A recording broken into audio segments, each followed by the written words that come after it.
What's up, everybody? Welcome into the Power Grid Footballguys.com video show here on our YouTube channel, youtube.com/footballguys.com, and also an audio podcast on the Audible feed. I'm your host, Cecil Lammy, joined by the best and brightest minds from Footballguys.com, and our DFS lineup includes Devin Knotts, Austin Lee, Keith Roberts, John Lee, and Jeff Pasquino. Keith, you're the special guest this week, man. Welcome to the show.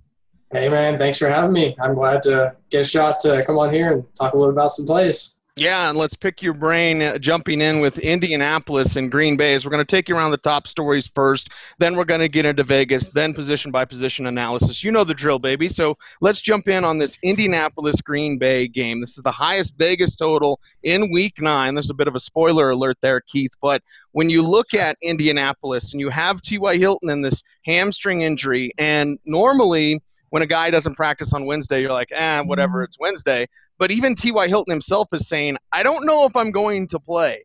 So how are you playing this Indy side in this matchup, which there should be a lot of points scored?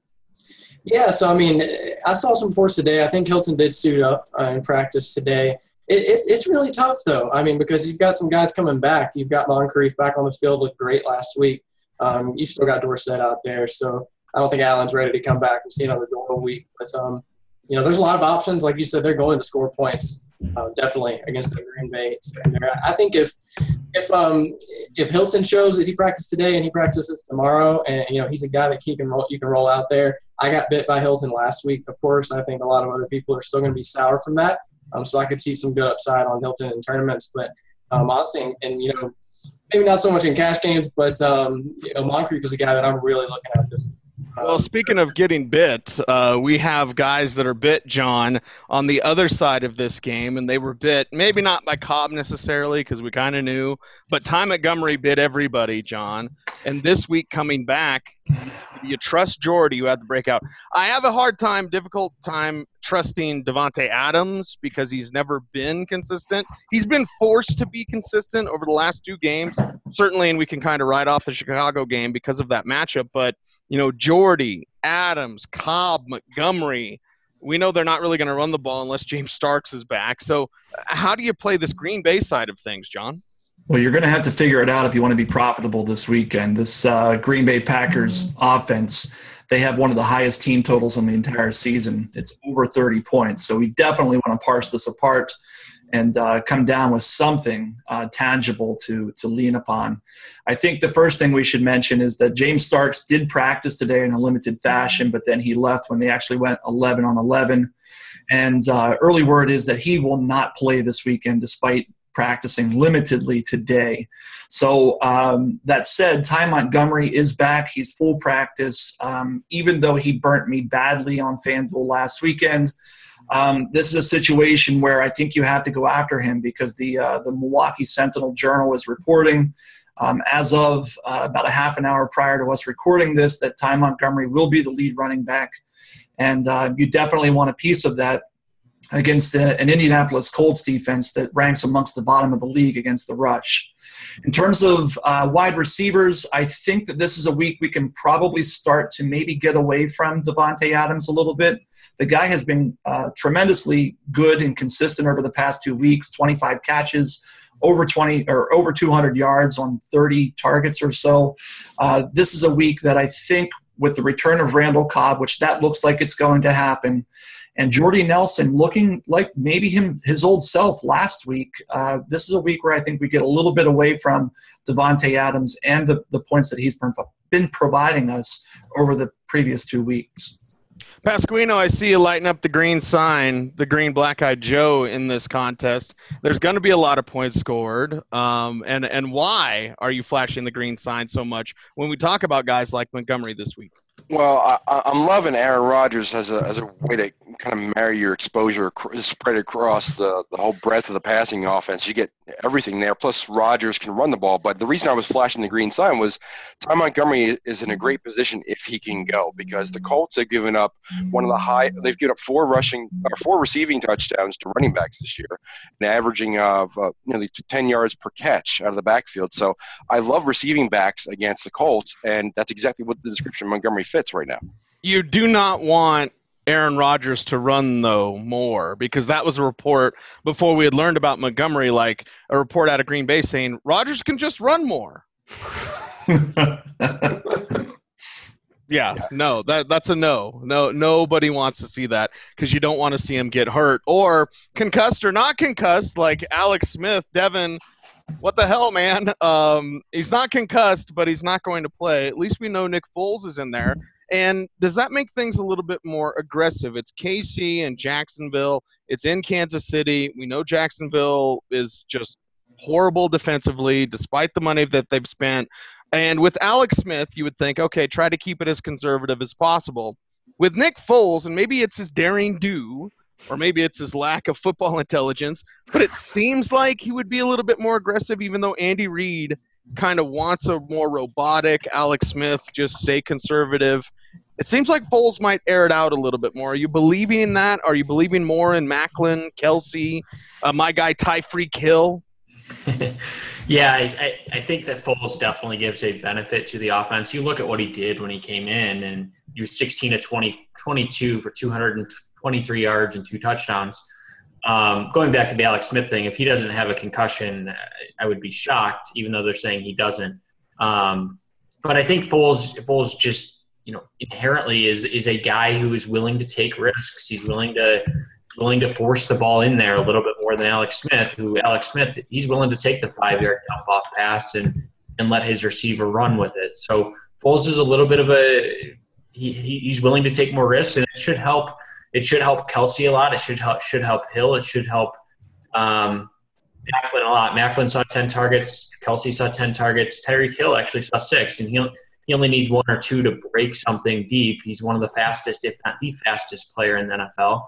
And should give the Jaguars some problems this week. What about the running game? Austin there in Kansas City, Jamal Charles getting that surgery. Maybe he's back later, but it's not of no use to talk about him right now. Spencer Ware, concussion, questionable here. It looks like Sharkandrick West could be the play, but how much faith do you have in West? Well, I think the matchup makes me have faith in West because Jacksonville's allowed a rushing touchdown in every game this year. They've allowed 2 rushing touchdowns in each of the last 2 weeks. Sharkandrick West is not a fantastic running back, but there was a 3-game stretch last year when Charles was out, and he was the guy where he had at least 20 carries, 5 targets, and a touchdown in 3 straight games. So at his current price, I think you got to play him this week against Jacksonville defense. Well, and the coaching staff has no problem feeding him if that's in fact what happens. I go back to a conversation that I had with a couple of chief sources, people that work in the building, talking about, and this was in January at the Senior Bowl, about how, Charles, if he's healthy, but West was the guy that the staff was more excited about than even Spencer Ware. So it's not that he doesn't have the support of the coaches and the people in that building. I'm going to throw this one to you, John, super quick, just because I like picking your brain on these things. Ben Roethlisberger shouldn't play, right? I'm a paranoid Steelers fan. I'll admit it. I just think that, usually he misses the game in Baltimore. It's at the Ravens. It's still going to be a physical contest. I know he thinks he's Wolverine and has a high healing factor. That's for us comic book geeks. But I don't want Roethlisberger to play, and I'm not going to rely on him from a fantasy perspective, whether it's DFS or season-long, John. Well, I'm definitely not relying on him. I won't be rostering him against Baltimore's defense. That said, I might roster the players around him, assuming he plays. Le'Veon Bell is still in contention. I don't think that he's the elite running back play this week. I'm sure we'll get to that at some point during the show. But I think Antonio Brown gets a huge uptick if Big Ben is playing against the Ravens.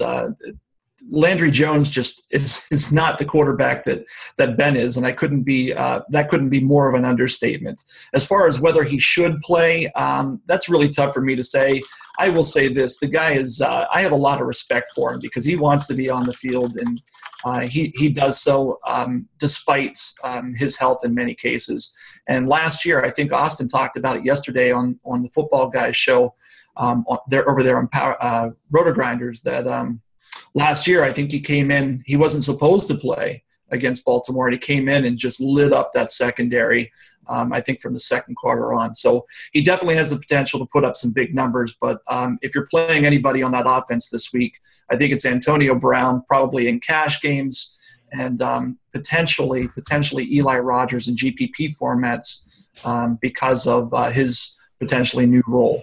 Uh-oh, Austin bringing the no sign there. Now, do you believe Mike Tomlin, Austin, when Tomlin says he wasn't in the doghouse, I just didn't want to play him at all? Well, let's stick with me here for a minute. Darius Hayward-Bay, he was a starter last week, and they've come out and said that he's a starter now. Isn't he going to get a lot more snaps than Eli Rogers in this situation? I'm not saying he can catch the ball. Do you get points for drops? Then Darius. Yes, I know he's going to drop a lot of passes, but the opportunities, like, I got to think that if you're going to throw a dart on a GPP, I'm going to go Darius Hayward-Bay instead of Eli Rogers. Well, now you're talking about guys dropping passes. Devin's all fired up because he's thinking about Ted Ginn. Yeah, I was going to drop that Eli Rogers is not good at football, but what's his upside? I mean, he's a 9 to 10 yard per catch guy and 4 to 5 catches, maybe 50 yards. He's minimum salary, guys. He's got to be $3,000, right? Am I wrong about that? If he's $3,000, all he needs to do is get into the end zone, and he's reaching GPP value on DraftKings. He's a possession receiver. No problem with him in this matchup against a Ravens secondary that has been blasted for most of the year. I'm not saying you should have 20% exposure to him in your GPP lineups, but if you have 5 to 8%, I'm okay with that. Hayward-Bay is 3,000. Eli Rogers is 3,200 on DraftKings. Wow. All right, so Austin off the turnbuckle right there. That one hurts. That one hurts. Before we get out of the news and notes section, Devin, I do have to pick your brain because this is a Devin Knotts game because it's Dallas against Cleveland. And ride with me here. We know Ezekiel Elliott's going to have 150 yards and 2 touchdowns. Whatever the number is, we know it's going to be whatever he wants. I have a feeling that if this thing gets out of hand, maybe Alfred Morris gets in and does a little something in the fourth quarter, maybe a touchdown and 40 yards rushing. Wouldn't be surprised if that happens. On the flip side, you've got Cleveland with Cody Kessler coming back, Corey Coleman, the speedy rookie from Baylor. How does he impact? And I don't think stretch the field when I think Cody Kessler, but how does that stretch the field ability help out Terrell Pryor? And what are your thoughts overall? I mean, things are setting up well for all of your Cowboys. Dak, Dez, Zeke, dash of Jason Witten if you want. But what about in this game on both sides, Devin? The problem with starting the Browns this week is that the Cowboys are going to run the clock and have possession for 40 minutes of this game. They're going to have 7 to 8 minute drives, just handing the ball off to whether it is Zeke or whether they mix in some Alfred Morris in there. And it's really going to limit the number of plays that the Browns will have in this one. I know Vegas disagrees with me, and they have the over-under at 49, but I think a lot of that has to do with Dallas more than Cleveland. So they have Cleveland's total right around 20.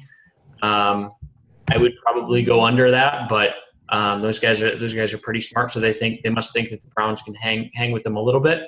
If I'm starting a Brown, it's probably going to be Terrell Pryor. You look at what Kessler and Pryor have done together, and Pryor's best games have come with Kessler. The one thing I will say is that Jason Witten's a great play. The Browns are, and I've said it in the past few episodes, the Browns are absolutely atrocious against tight ends. He's not a guy that has done a lot recently as far as Witten goes, but he should be under-owned, and he could find the end zone in this game. Well, let's move to Vegas in our next section where we talk about what the Las Vegas lines are telling us from a DFS standpoint. Keith, you're going to kick off this section as well.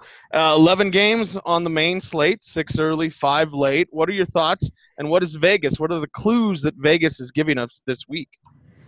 Well, I mean, the one that we led off with, obviously, we see a super high total in the Indianapolis-Green Bay game. So that's one definitely going to be a ton of ownership in that contest. Another one that's out there with a pretty high total is that New Orleans Saints and 49ers game out there in San Francisco. That's one that we see a lot of tempo in, and we should see quite a few points scored, at least one side of those of that game.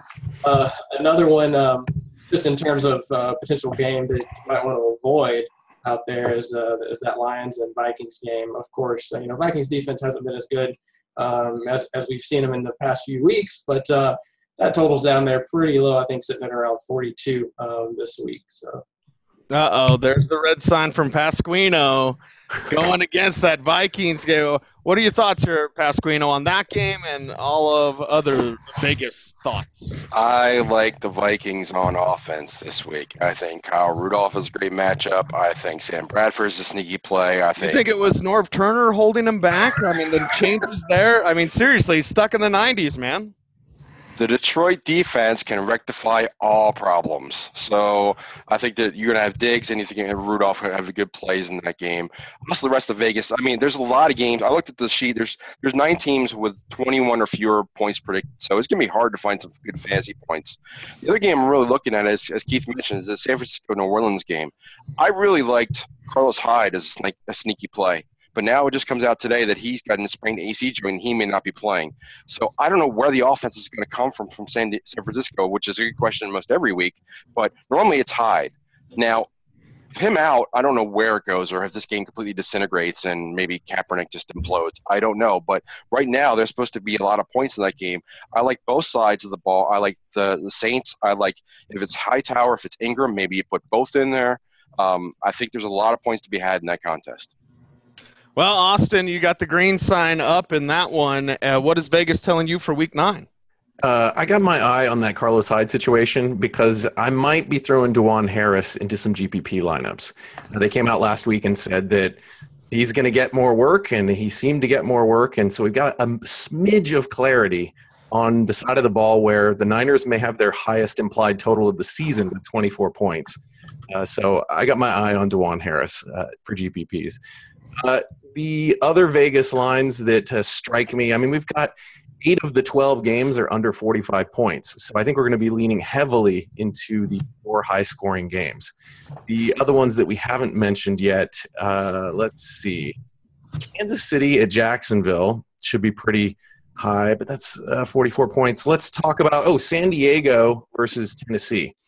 I think that if we can figure out which San Diego receivers are healthy enough to play in this game, then Rivers and his crew should show up in this game. And Melvin Gordon, the touchdown machine, he could see some decent action in this game too. So keep an eye on that injury situation with those receivers. Right, and Gordon's not playing Denver, so he'll go back to scoring touchdowns. But, hey, he gets 100 yards or damn near it every time he plays the Broncos.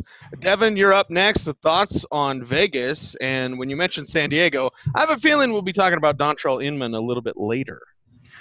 There's really one team in Vegas that's standing out to me probably the most. When I'm looking at Vegas, I'm not looking for the number itself. I'm looking for what surprises me. What number is standing out as far as where everyone else or where all the analysis across the fantasy industry is at.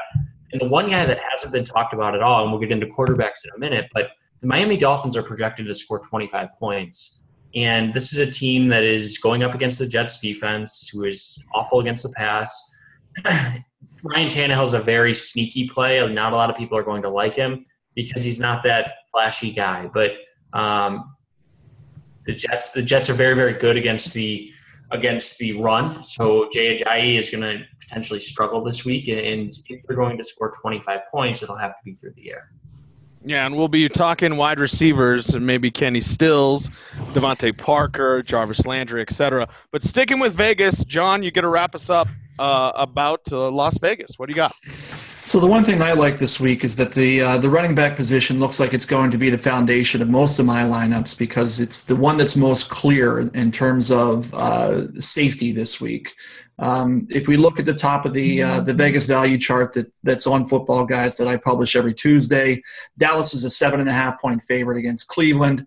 Matt Battanti, fellow football guy, offensive line, defensive line guru, posted today that this is the number 1 ranked offensive line against the number 32nd ranked defensive line. And, oh, by the way, they have Ezekiel Elliott running behind it. So you're going to have to lock him in. Game script sets up well. I think that's a perfect situation there. Another game that's very similar to that is the Kansas City-Jacksonville defense. Unlike 2015, 2014, Jacksonville has just been shredded by the run. It's been the opposite over the previous few years. But they beefed up their secondary in the 2016 draft, and now we're seeing that pay dividends, but now their running defense is really struggling. So Sharkandrick West, with nobody really to compete carries. I mean, they're likely they'll throw in some Tyreek Hill for some Tavon Austin-like plays that are gimmick plays, I guess. And Bishop Sankey is going to watch from the sidelines and hope that somebody gets hurt so that he can see the field. But beyond that, it's Sharkandrick West. So I'm looking at these because they set up well in terms of game script, high team total. Everything is perfect for those guys. So make sure that you're using Vegas to help guide you in those situations. How do I know college football fans are crazy? Because when Bishop Sankey came out and I said he couldn't play dead in a Western, every Washington fan under the sun was like, this is Bishop Sankey's the greatest. You make me sick talking about Bishop Sankey. But anyway, we won't see very much of him on Sunday. Let's get to the position-by-position breakdowns. And we're going to start with quarterbacks. You can talk about chalk plays, cash, GPP, and fades this week. Devin, we're going to start with you. And what in the world is a naked Rodgers? And is this the week you go with a naked Rodgers? That sounds like a drink. Yeah, naked Rodgers is Aaron Rodgers without any wide receivers stacking him. So you would not stack him with any receivers. And we talked about it a little bit earlier in the show. There's a lot of options if everyone plays. You have Jordy, you have Montgomery, you have Adams. So there's a number of different options. Throw Cobb in there as well. He's going to have to throw, and he's going to have to throw a lot, especially if James Starks doesn't play, which we already talked about. But Rodgers has been throwing the ball at the highest rate of his career. So he's averaging, I believe he's averaging about 46 pass attempts over the last few games. He's typically not a guy who throws the ball that many times. He's typically a guy who throws 35 to 40. He's just very efficient. He'll get his 280 yards and 3 touchdowns, and he'll go on. This week, it's going to be a shootout like we've talked about. So Rodgers is one of my top guys this week. John, I'm going to toss it to you like this. What do you do with Derek Carr? And on the flip side, would you have faith in Trevor Siemian based on the fact that the Broncos should get the ground game going? I'm putting Booker down for 100 yards and a touchdown this week. And that means more Demaryius, more Emmanuel, also maybe a sleeper tight end we'll get to, and it's not Virgil Green. So in that Broncos-Raiders game, John, what do you do with Carr? He's coming off a 500-yard game, but he only averages 183 yards in each game against Denver. I'll put the number at 250 for Carr, and I'm definitely taking the under. What do you do with Crabtree and all that? But Carr specifically, as we're talking quarterbacks, John. So if Carr's averaging 183 yards per game against Denver, and last week he had 500, maybe he'll have 0 this week. Yeah, I don't know. I do know this. He will be in exactly 0% of my lineups this week. Recency bias, somebody's going to think that he's good enough to go up against this Denver secondary. They'll rationalize and tell us that Aqib Talib's not playing and Bradley Roby's not playing well this year. They'll give us all sorts of reasons of why it's a great GPP play, but I think it would be a terrible setup. I'm going to be completely off of him. I can't imagine I will go with anybody this week on that Oakland Raiders offense. They've just skimmed by in a couple games. I know that they're 6-2 or whatever, but if you actually look at what they've done, they've just won several of those games. A point. It took them overtime last week to get over Tampa Bay. I'm not a believer quite yet, even though I'm really impressed by some of the young talent on their team. On the opposite side of the ball, I do think that several of these Denver Broncos are in play this week. Namely, Demaryius Thomas is one of my favorite players. I think that his salary has dipped to a point where he becomes cash game viable almost, even with Trevor Siemian throwing him the ball.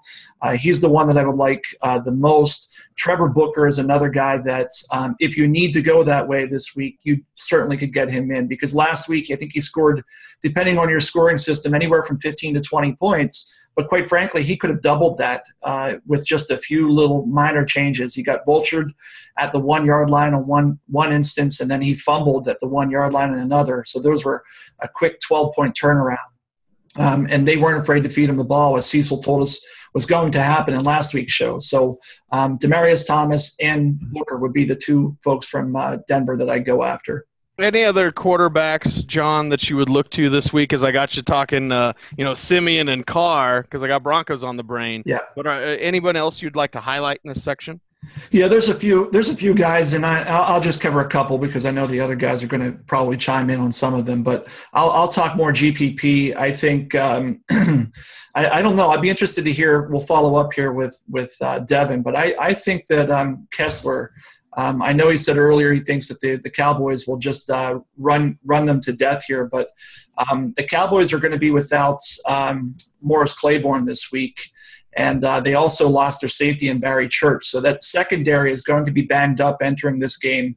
And I like the fact that I think the Browns get significantly better with the return of Corey Coleman this week because defenses can't focus solely on Terrell Pryor. If we add Gary Barnidge into the mix, they've got three legitimate receivers against a banged-up secondary when the game script should set up well for them at home. I think that this is a good situation where you could maybe roster Cody Kessler at a very low price, get good ownership, and decent upside. Keith, you're up next to talk some quarterbacks, and we can use Kessler as a jumping-off point there. It is interesting. Without Claiborne, without Church, I don't necessarily think fill the air with footballs when I think of Cody Kessler, as we alluded to in the news section. But besides Kessler, are there any other quarterbacks you want to highlight and get in your lineups or fade this week, Keith? Yeah, I mean, there's one in particular that I want to talk about, and don't kill me for talking about him, but a guy that I'm liking this week is actually Case Keenum.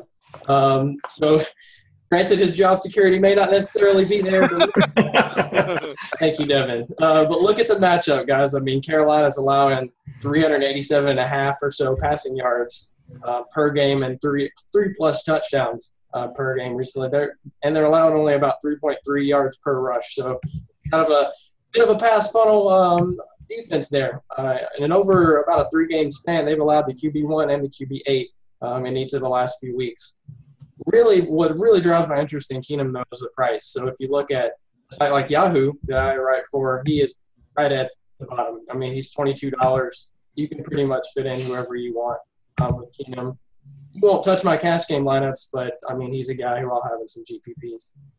Devin, the big red face there, man. Keenum, I mean, no points for interceptions. And do we think that Jeff Fisher actually figured stuff out after the bye? Did he figure out a new quarterback? Did he figure out how to use Tavon Austin? Did he figure out how to jumpstart Todd Gurley? Did he figure out that his porn mustache doesn't look good? Like all these things with Jeff Fisher. That's I'm saying no, but let's talk a little Keenum here. The problem, and not to beat up the guest here, is that he only throws about 33 times a game. And if you're looking for a GPP play, he's only averaging 1.1 touchdowns per game. So he doesn't throw at a high volume. He doesn't throw a lot of touchdowns. I know that the Carolina has struggled against the pass, and I understand the point. It's just I won't have any, but like Keith said, it could be site dependent. So Keith does write for a site or write for Yahoo. So he writes an article up on Footballguys, and on Yahoo, I haven't looked over there, but he at minimum price he may be in play comparative to other quarterbacks, but on DraftKings and FanDuel I can't do it. All right, well, before we turn it into a rally, let's move on to the running back position. And, Austin, you get to start this section off. And we've talked a lot about Ezekiel Elliott, that must play against Cleveland despite that lofty salary. How are we looking at this Ingram-Hightower split? Because it seems like Tim Hightower has been, one, playing forever, and two, just comes in out of nowhere and produces. It also seems like Sean Payton has Ingram in his doghouse for the fumbling and just because any Mark Ingram fantasy owner will tell you, like, you're getting 3 touchdowns for John Kuhn. Mark Ingram can't get nothing, no love. So now Peyton is saying Ingram's not in the doghouse, but do you buy that? And how are you playing these running backs in week 9? It's a great matchup against the Niners, so it's really tempting to want to put one of these guys, either Ingram or Hightower, into your lineup. It's fuzzy enough that I don't think you want to play either of these guys in cash. The problem is the site's actually adjusted pretty quickly to Hightower's price. I was expecting a little bit of a discount if I was going to maybe take a gamble on Hightower and GPPs, but he's not that much cheaper than Ingram. So if I'm going to throw a play on one of these guys for GPPs, I'm going to go with Ingram and hope he doesn't fumble. That seemed to be what happened last week. He fumbled and didn't play the rest of the game. So I think he's going to get another shot here, and hopefully he can hold on to that ball. But I'm definitely not touching these guys in cash. Is there a concern with you regarding goal line work? I mean, he didn't have it before the fumbling issues, and now with the fumbling issues, are they going to trust him at the goal line? I'd like to think they're going to give him another shot since this was only his second fumble of the season. If this was a guy who had fumbled a bunch of times this year, I'd be like, no way. But I have faith that he'll get another shot this week. I'm not saying I'm going to have high exposure to him, but if you're going to pick one of these two guys, I think it's going to be Ingram. But I think going with the green sign on Ingram, Jeff. Tell us why. And I mean, we haven't heard from John Kuhn in a while, so I'd like to get back to Austin as well. Like, where's the confidence in Ingram coming from? Well, let's look at the dynamic here. We got the best possible run matchup. They playing the 49ers. We just benched your starter. What better position to get the guy right and for the rest of the year than to use him now? I mean, we saw what happened with Tampa Bay with Chiquiz going off and then Peyton Barber going off against both. I think both these guys can have good games. But, again, the pricing is kind of difficult this week to get them both in. But I think from a general standpoint, from fantasy perspective, I think that Ingram is probably going to – if there's ever going to be a game that he's going to be used, I would use him in this one. And, Austin, is that where your confidence comes from? Because Sean Payton just will use him up or try to jumpstart him? Yeah, I think that I would agree with that perspective. But again, I think there's other guys that I'd rather play in GPPs. I think that Theo Riddick is a guy who got a career-high 19 touches last week. I like him even though he's facing Minnesota. I think, like Keith said, Minnesota's starting to show some signs of ineffectiveness on their defense. And I think Matt Forte is on a big roll this week. And I kind of don't buy that Miami is going to, win this game. I think the Jets are going to win this game. So I like Matt Forte this week. Well, I want to talk about Miami with you, Pasquino, because Jay Ajayi, back-to-back 200-yard games, the team says they want to go for history and get him 3. Well, it's probably not going to happen, but is Ajayi worth enough at his price? And are there any other running backs that you have some thoughts on here? I haven't bought into the Ajayi perspective, and now his prices come up too, which even gives me more reason to pause, so I can't go there. As far as other running backs I think that most people are going to be on Ezekiel and West as their top two guys, maybe putting in Bell in a PPR site. But I think that the way to differentiate yourself in tournaments is to go cheap at running back. I think there's some cheap options that are definitely viable, especially on the PPR DraftKings site. I think we haven't mentioned Darren Sproles. He is getting the bulk of the work for the Eagles, $3,900. I think he gets the 4x value, especially if he finds the end zone and he returns some kicks. So I love him this week. I also, as a sneaky play, if there's ever a week that no one's going to be on Kenneth Dixon, this is it. I think Baltimore just coming out of a bye. There's no talk whatsoever. It's unbelievably quiet. The rumor mill is all about Kenneth Dixon as being the guy. Baltimore can't run, so they're going to turn the ball over to him, and nobody's going to be on him. He's dirt cheap. He's $3,600 on DraftKings. I don't think he's going to be in any lineups. If you get him in a GPP, he's going to be about 1% owned, and he has a huge amount of upside. I think that Baltimore can go that way. And if you look at the history with Pittsburgh-Baltimore, I looked at a lot of this game because I'm looking to see where the points are coming from. Flacco's terrible against the Steelers, just awful. He has 18 career starts. He's 9-9.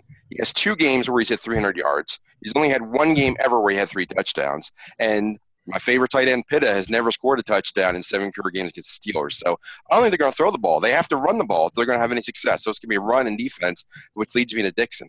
This is why good bingo. Yeah, I know. This is why I love Jeff Pasquino, because in one take he brings up a punt play in Dixon, and he talks about his man Dennis Pitta. So good job, solid work, Pasquino. Always. I want a green and a red, fellas. Before we leave running backs here, I do want to get to the DeMarco Murray situation. I never like hearing about toe injuries, foot injuries, whatever. Are you going green or are you going red on DeMarco Murray, and what does that mean for Derrick Henry? John, you're absent. You're signed. Oh, red for everybody. read for everybody. Keith, let's talk about Tennessee, though, quickly, where you play Derrick Henry this week. I will be playing Derrick Henry this week. So I actually live in Nashville, so I've been hearing quite a few local reports on this one. I mean, honestly, guys, you got the Titans at 4-4. They have a shot in the division this year, finally. And you got your workhorse back who's dealing with a toe injury. Why would they work to rush him back right now whenever they have a chance this season? A lot of reports have said that Derrick Henry is going to get a lot more work this week. I really think they're going to ease Murray back in. Henry's going to see quite a few snaps. And I mean, the matchup in general, regardless of who's starting, I think Henry will get quite a bit of work. But San Francisco has been pretty bad against the running back. They've allowed the fourth most fantasy points per week. I mean, I think Henry showed that he can be involved in the passing game. He had 5 targets, 4 catches last week. His yards per carry, they weren't great last week, but he actually almost half of his carries went for at least 9 yards. So he showed some good explosiveness, got his first touchdown last week. I think he's a guy, even his price is down. You can definitely plug him into some lineups here.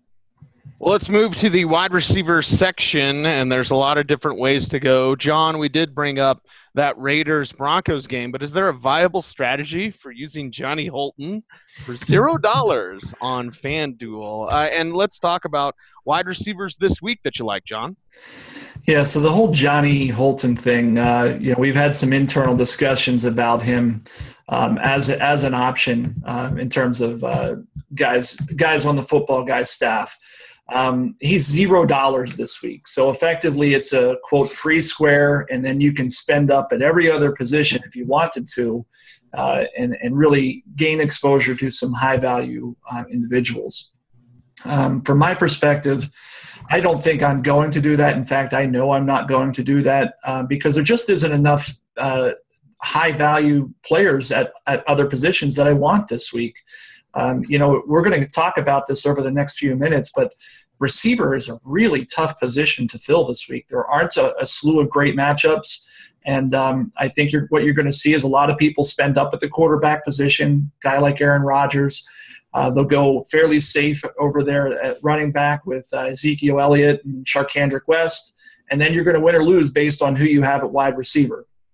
And having Johnny Holton, who will be lucky to end up with any points in one of those slots, means that the other 3 receiver positions you have, tight end and your 2 other wide receivers, you can spend up. You can spend $8,000, $9,000 on them, but you better hope that every single one of those guys gets 2 to 2.5x. And I don't see that happening this week. So if you're something you're thinking about doing, my advice would be to shy away from that strategy, despite how good your roster might look, because I think it's probably a negative expected value over the long term. Definitely is tempting with the $0 though, John. Yes. Yeah, there's no doubt. I mean, it is tempting because if you look at the rest of your roster, you can fit everybody you could possibly want. But we'll talk about tight end here in a minute. Tight end is a really tough position this week because the guys we like to slot into our just give me the no. I guess I'm looking forward to his take on tight ends. Just play Dennis Pitta. If you play Dennis Pitta, it'll all be fine. Mm-hmm. I'm going to guess he's going to give us the Kyle Rudolph take, and I would agree that's probably the best play this week. But Kyle Rudolph, I have some concerns about him as well. But, with regards to this, there's no Rob Gronkowski this week because he's got a bye week. Jordan Reed is off this week. Tyler Eifert looked spectacular last week, and he's out. So you're not going to spend up at the tight end position unless you want to go with Greg Olsen, who burned everybody last week. So I'm belaboring this point. I wouldn't do it. The guys that I like, I think Antonio Brown is definitely in play as long as Big Ben is on the field. And I'll give you 2 other guys. One is Demaryius Thomas. I already talked about him. He's got a great matchup this week. Sean Smith has been injured. I doubt he even plays. But even if he was playing, I wouldn't be overly afraid of getting Demaryius in there at his current salary across the industry.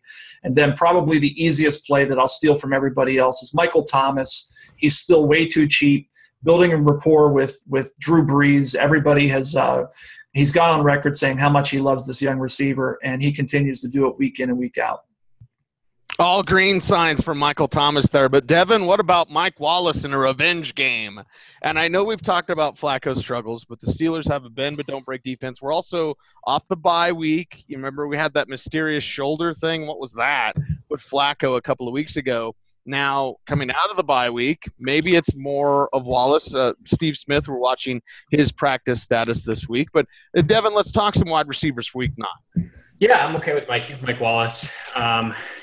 He's due for one of those big games, and we saw it against the Jets, but he didn't score a touchdown, and we've seen him go for 97 yards 2 weeks ago, or I guess 3 weeks ago, and then 120 yards in his last game. So he just hasn't scored a touchdown since week 2. I think that's going to change a little bit. He can't keep going. Like he had a 70-yard reception, a 53-yard reception in his last 2 games. Either one of those scored. So most of the time those long receptions will count for touchdowns.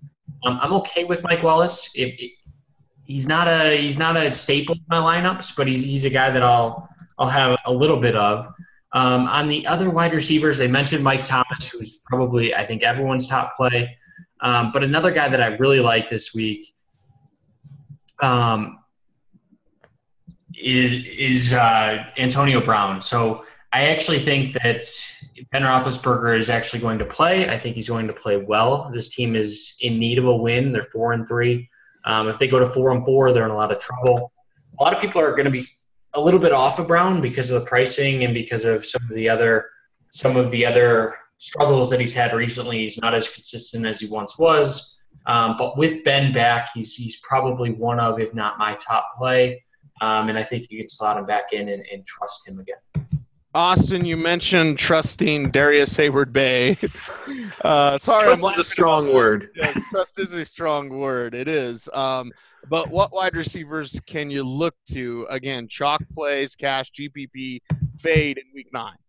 If we're looking for salary relief at wide receiver, a couple of the guys that are a little cheaper that I have my eye on are Dante Moncrief. I feel like his price has not come up. I feel like even if T.Y. Hilton plays in this game, I feel like he's still a good value this week. And Allen Hurns has outplayed Allen Robinson from a fantasy perspective over the past few weeks and seems to be more in sync with Bortles than Robinson. And Hurns is pretty cheap, only $5,900 over at FanDuel. Those are a couple of the cheaper guys I'm using to get a little bit of salary relief. And then, but I like Michael Thomas the best of the low-price guys. Don't get me wrong. Those are just a couple other names to keep in mind. Are you okay with garbage time, Austin? Because that's all the Jaguars are. So you're going to go 3 quarters, and you're going to put your gray hair like this, Austin. You're a young-looking guy. You don't want the gray hair, okay? Can you trust that come garbage time? And really, this is where Nick Foles comes back into the conversation, because if it's Alex Smith and Andy Reid, the Chiefs probably go conservative, and they could win 17-10, and they'd be fine. They won't put the foot on the gas. Maybe Foles is a little bit crazier, and he does put the foot on the gas, because if they don't, if it's a close game, then there's really no garbage time for Jacksonville. I feel like I will trade some gray hairs for some fantasy wins. So I'm on board with the Jaguars a little bit this week. Okay, all about those W's. Pasquino, quickly, because I wanted to get you in on tight ends, but you got to talk about this Jarvis Landry thing as well as we look to that Miami Jets game. Yeah, I'll throw wide receivers out real quick, but I like Jarvis Landry against the Jets. They're very good against the run, but the Jets are getting second most fantasy points up against them. So that screams put Jarvis Landry in. And again, he's an easy fit. He's only a $7,200 on FanDuel. It's not hard to get him in. He's also got a attractive price. I think it's in the $6,000 range on DraftKings. So I think they're going to be targeting him a lot. I think the Miami's, they may have to throw the ball more. And Tannehill is a sneaky GPP play this week. A couple wide receivers I'll throw out real quick. To Keith's point, I kind of like Tavon Austin as a GPP play, especially in full PPR leagues. He's going to be covered by Robert McClain in the slot, who's bottom 15 corner, like ranked 104 by Pro Football Focus on coverage. He's going to get a ton of targets and a ton of catches. He may not get any yards for them, but he's going to get plenty of catches. Other wide receivers, I think we mentioned Stephon Diggs earlier. He's pretty cheap. I think he's going to get a lot of work. And we mentioned Devontae Adams. Kelvin Benjamin also looks pretty good for Carolina. I think that we haven't talked about Cam, but I think the points are going to have to come there. I think Carolina's slated for 24 points. Nobody's going to be on Cam this week. And he just talked up about how the officials are on his case. I think he may come out with a chip on his shoulder and play pretty well this week. Hopefully that chip doesn't get knocked off his shoulder because Cam is taking a lot of punishment this season. Tight ends we go, and, well, Pasquino, right back to you. Let's talk about Kyle Rudolph, shall we? The biggest thing in fantasy this year is play tight ends against Detroit. It works every week, and we've got Detroit playing Minnesota this week. So Kyle Rudolph, he's one of the top 2 targets. I mentioned Stephon Diggs. They can't run the ball very effectively right now. The Asiata's not very good. Hillman is not good either. So they're going to be throwing the ball to Diggs and Rudolph. I think Rudolph is a great play. He's at $5,000 for thanks, Devin. For $5,000 on FanDuel, I think he's an easy play to get double cash value. Other tight end I like Antonio Gates this week. He's had 19 targets the last 2 weeks. There is a incentive for Phillip Rivers to get him the touchdown record. He only needs 4 more to tie the record for most touchdowns. Those are the top 2 tight ends this week. I don't like Olsen, though. I'm fading him totally because the Rams are actually pretty good against tight ends. Well, it's not $0 like Johnny Holton, and I cannot reveal the way that the repetitions are being split up at practice in terms of first team, second team, third team, etc. But Devin, I want to toss this one to you because A.J. Derby has been added by the Denver Broncos. He's been with the team for 2 weeks. They've talked him up quite a bit. This is a converted quarterback from Iowa, played tight end for 1 year at Arkansas, also played a little bit of linebacker, played at Coffeyville Community College. The point is, the old rule in fantasy is start your tight ends against the Raiders. They want to block better. That means more Virgil Green blocking. And damn it, Virgil Green is a good receiver. He's a great receiver. He's just never going to get used as much as he possibly could. It seems like, and the Broncos love to go heavy with Andy Janovich at fullback. They love to go heavy with 2 tight end sets. It seems like, in the way that I can phrase it, again, I cannot tell you who's with what team, but I will say this. I've seen a lot of A.J. Derby this week in practice. I know it's not $0, but it's got to be damn near the minimum on all the sites. Let's talk a little tight end, Devin. You said no on Jeff's tight end. What about no on my tight end? You love throwing me these obscure college guys. I don't know what A.J. Derby is. I mean, you would have better information, even though you're not able to disclose it, and that's fine. I will, as a GPP play, sure. Let me look up his price. He's not in either FanDuel or DraftKings. Oh, there we go. So we don't have to make a decision. Thank you. He's that far down his list. Well, you're right about no. He doesn't cost you anything this week. Yeah. He's $4,500 on FanDuel and $2,500 on DraftKings. So you got a min salary guy. Okay. There you go. I don't know. It's the same Johnny Holton thing. It's can you intentionally take a guy who's you have guys that are Jesse James is down there. You have other guys who are tight end, touchdown dependent tight ends at mid salary. It's one of those situations. I'm typically conservative on the new guy on the block. So if it's a show me, don't tell me type of thing. I want to actually see it before I believe it. The one thing I wanted to get into about Kyle Rudolph is Norv Turner might be one of the best tight end offensive coordinators that we've seen in the past 10 years. You look at what he did with Jordan Cameron when he was with the Browns. Pat Shurmur the year before, Jordan Cameron was basically an unknown player. Pat Shurmur doesn't use tight ends nearly as effectively. So the concern here is that Rudolph was a system fit, and we've seen some volatility with Rudolph throughout his career. How much this play calling change and Norv Turner leaving will impact him. He's going to be very popular, so in cash games I'm okay with it, but he's going to be too popular for me in GPP plays. All right, Keith, you got to wrap us up with your tight ends this week. Any thoughts on the players we've mentioned? Any players that we haven't mentioned that you want to bring up? Yeah, well, I'll throw one out there. So Delaney Walker is a guy that I'm looking at. If you look at his matchup with San Diego, Granted, they're not super high on the list as far as points allowed to tight end, but who have they really played at the tight end position this year? I mean, they played Travis Kelce in week 1, and since then, I don't think they've played a top 10 or even top 12 tight end yet. So 32% of Walker's receptions have gone for over 20 yards. Look at Mariota last week. He looked amazing. He completed almost 80% of his passes last week. He's thrown to Walker on the first play of each of the last 2 games. I mean, they're showing some confidence in him. Granted, Walker's targets are down this year, but he's still a focal point of that offense. If not for a couple gimpy weeks, he would easily be leading the team in targets. And he's a guy that I'm looking towards. All right, defenses and kickers. You got to give me a green or a red if you want to talk. Of course, it's Pasquino. You don't have to show anything. I know you want to talk about defense and kickers. Why is Devin showing green on defensive and kickers? Devin, what's up? Well, I normally throw out Matt Bryant, but unfortunately he's playing Thursday, so I'll have to come up with somebody to apply. The guy that I think is probably going to be the most popular is Mason Crosby. It's the highest projected game total, and he's only 4,700 on FanDuel. But one under the radar kicker that I'm really liking this week is Josh Lambo at home against Tennessee. And the primary reason is that at home he's been very good. And Melvin Gordon's touchdowns at some point have to regress. It's unsustainable for a guy who didn't score a touchdown last year, and he's not averaging. He's not a great running back, and that's what everyone is thinking is that this guy is such a great running back, but realistically he's averaging less than 4 yards a carry.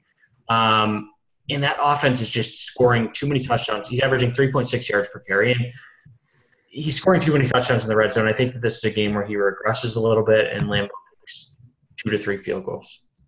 All right, Austin, you're up. Kickers and defenses, what do you got? If you're going to go min price on a kicker at FanDuel, I'm looking at Will Lutz. There's a 28-point implied total for New Orleans, and at 4,500, you could save a little cash with him. But I do like those other 2 guys better. The tricky one here, I think, is coming up with a defense. I believe that Denver is still a good play, even though Oakland's coming off of a hot game. I believe in them more than Minnesota, who's struggled recently. And if Ben sits, I could go with the Baltimore defense. But I think Ben's going to suit up this week, so I don't know that that's going to come into play.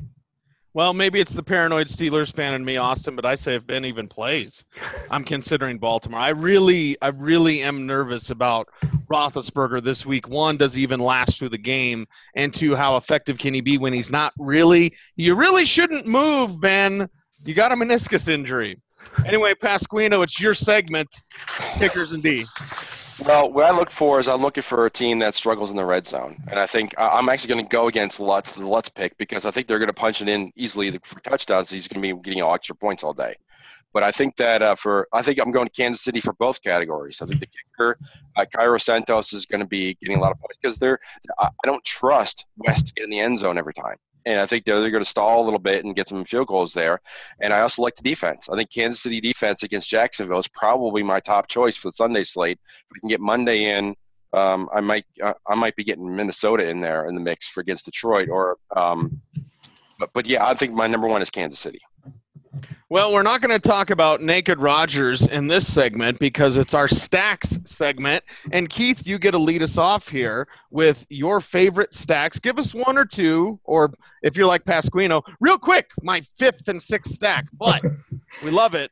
Keith, who are some of your favorite stacks this week?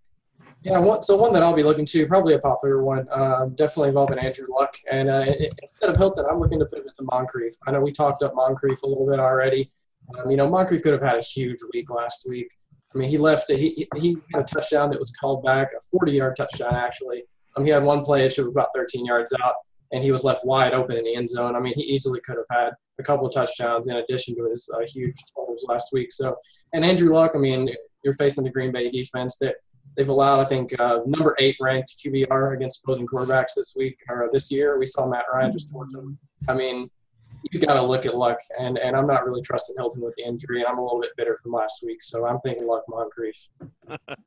That's recency bias in a negative fashion. But, John, you're up with some of your favorite stacks of Week 9. What do you got?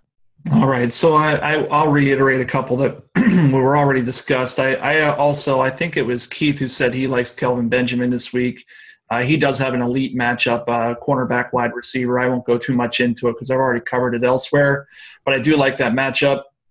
I already mentioned that I like Kessler as a GPP option, so you can pair him up with Pryor or Coleman.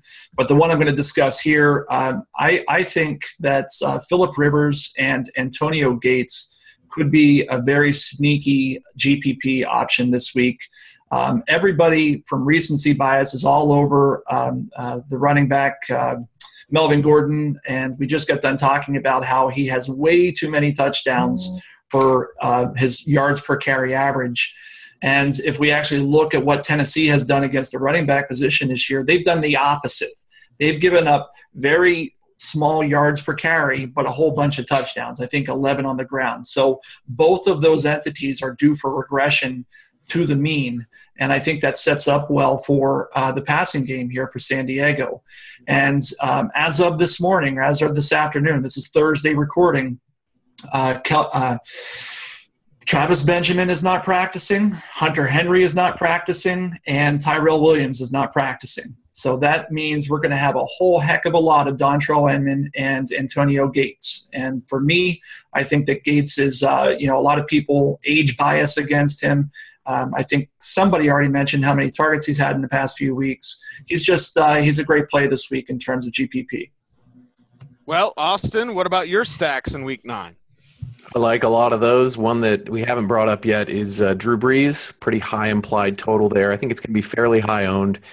So I could see stacking him with Thomas, who's a great value, or maybe even triple stacking Thomas and Cooks. Stay away from Kobe Fleener, though. He's been losing some snaps in the tight end game there. That's not a guy I'm playing this week. Another guy that I'm considering is, I mentioned I don't think the Dolphins are going to win that game against the Jets. I could see pairing Fitzpatrick with Marshall because that Dolphins pass defense is not that great. I think this game's going to be higher scoring than Vegas thinks. And I like the Tannehill stack more, but it's already been mentioned. So I'm going to say Fitzpatrick and Marshall on the other side of the ball. Devin, your stacks in Week 9 are who? Yeah, I love the Fitzpatrick and Marshall stack. Marshall has a revenge game going down to Miami. But Austin already mentioned it. The one that I'll add is Drew Brees and Willie Snead. Snead is probably going to be the least popular of the three, and he has shown that he can have those big games as well. So, and then Jordy Nelson and Aaron Rodgers, just because that is going to be one of, if not the highest scoring games of the weekend, and Jordy seems to start getting back to normal, as close to normal as what we're used to. He caught a long pass last week. He caught a touchdown. So I think that if there's a Green Bay receiver that I'm stacking Rodgers with, it would be Jordy. Well, and one thing to highlight with Jordy, I think, and I hope as a Jordy Nelson owner in season long, is that just because a guy can play coming back from injury doesn't mean you're quite what you used to be. It seems, as we're getting deeper in the season, that Jordy is becoming what he used to be. At least that's what I hope. Pasquino, you tie a bow on stacks in Week 9. Yeah, there's been lots of good ones mentioned so far. I really like the San Diego one, for example, and the Miami one that's lesser owned. But I have a high owned and a low owned. The high owned one that I like, I think that I don't mind pairing Sam Bradford with both Diggs and Kyle Rudolph. I think that super stack is going to be a pretty good one from Minnesota. I don't think many people are going to be on Bradford, but I think that's if you've got two receivers you like, why not get the quarterback to pair with him? This one, it's going to be off the board, but I think that nobody's going to be on Colin Kaepernick and Quentin Patton. I think that both those guys, nobody's going to have them, but the points are coming from somewhere. New Orleans defense is terrible. Oh, John's with me. Good. So Kaepernick, especially if Hyde is banged up, he could run some more. He could throw the ball, and Patton has a great cornerback matchup this week. John probably knows more than I do because he studies that more. But I think that's a very low-owned stack, and you can build pretty much wherever you want around it. Yeah, Pasquino throwing us the curveball here. There's my baseball reference, by the way. Fly the W. John, why Cap? I mean, you're very emphatic with the green there. Yeah, I actually talked about this on the Roto Grinders show last night where Austin and I are doing. He goes up against Ken Crawley. It looks like about 55% of his snaps should go against Ken Crawley. He's ranked 108th out of 118 qualifying cornerbacks. He's allowing well over 2/3 of passes to be completed when thrown into his coverage, and opposing quarterbacks have a very high rating when throwing against him. This is a great situation for all those reasons, not to mention with the questions in the backfield. I think what we'll see is them go a little more pass heavy than they traditionally would, and in a game that has shootout potential. I really like that call, and I agree 100% with Jeff. Well, our parting thoughts segment is, well, just that. So, John, I'm going to start with you then, because we got that little last tidbit in there that, I quite frankly wasn't expecting. What other parting thoughts would you like to hammer home?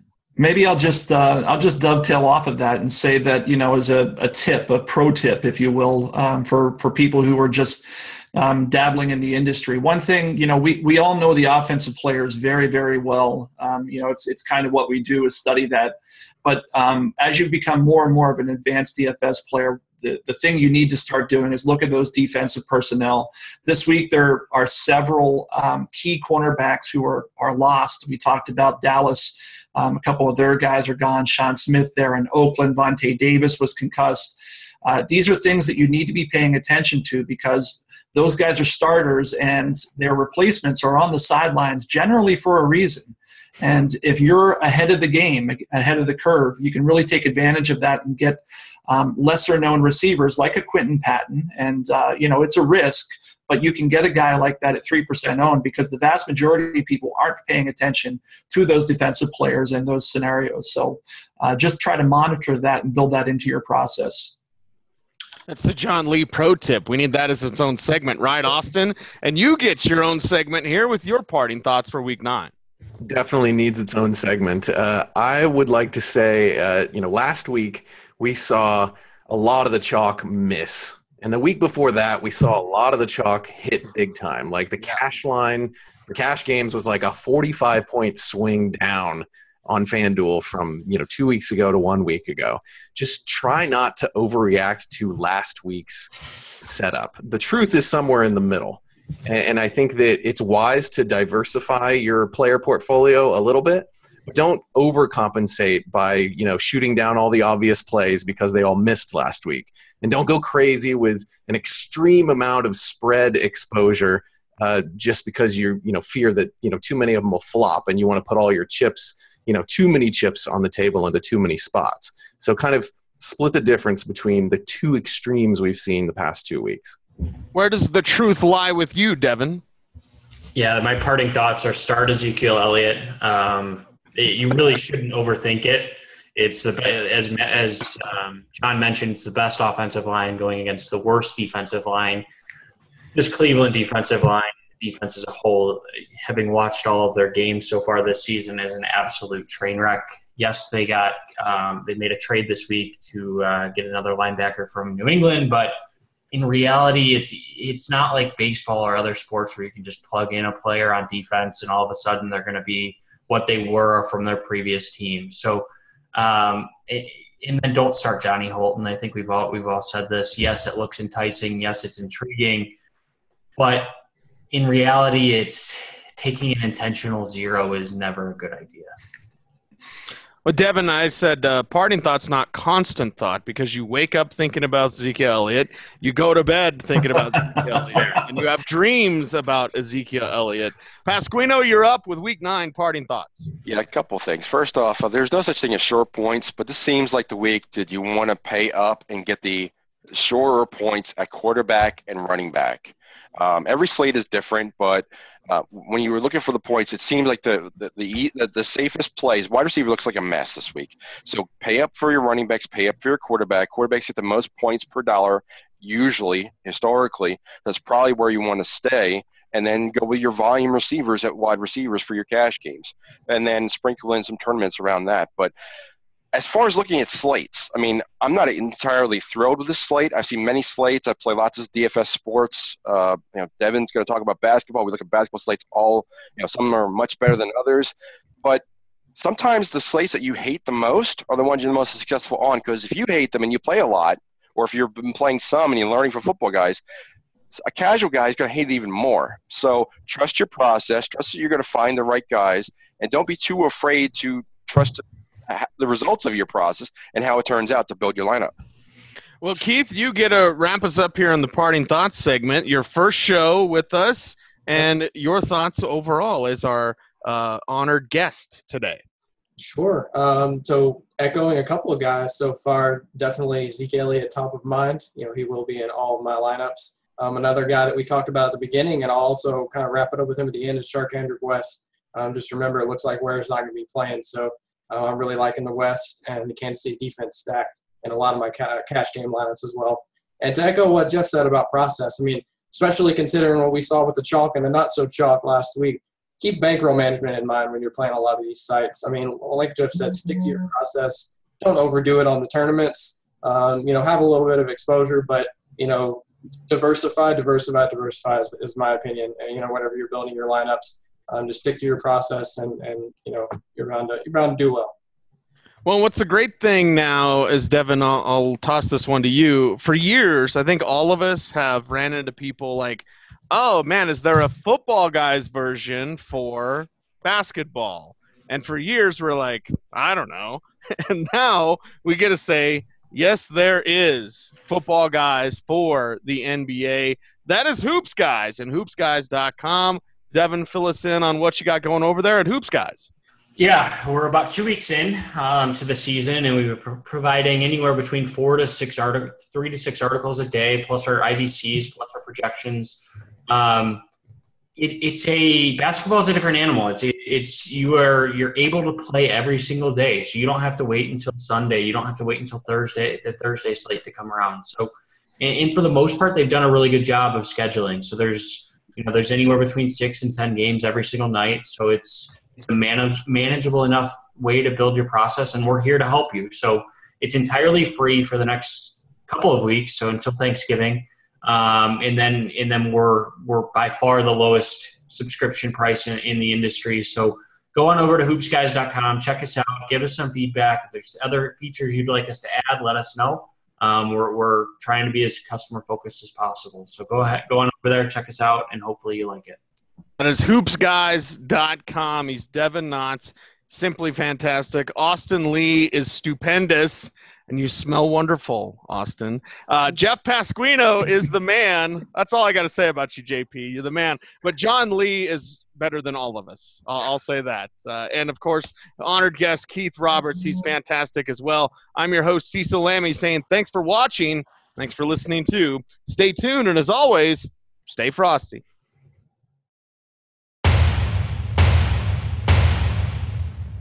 You just have this, like, I'm clean and I've actually bathed, and the rest of us are like, sweating and. It's because you didn't have 15 drinks the night before.